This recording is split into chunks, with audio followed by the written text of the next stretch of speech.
ចូលឆ្នាំថ្មីខ្មែរប្រុសស្រីឆាប់រួតរាំងរៀបចំផ្ទាំងចាំទទួលទេវតាឆ្នាំថ្មី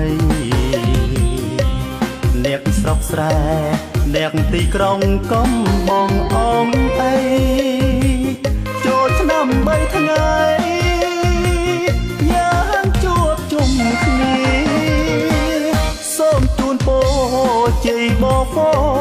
សុខសួស្តីផាត់ឆ្នាំចាំង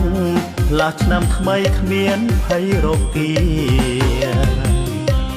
សូមបានសុខจากផិតទុកទ្របខនពោហៀសូមជោគជ័យដល់ជាតិខេមរាទោះឆ្ងាយចិត្តនៃសមុទ្រផុតជើងមេឃឆ្ងាយអាណែកដូចនឹងចិត្តគៀកគិតអរាជាកូនខ្មែរមិនភ្លេចទេពូជពងសាវតា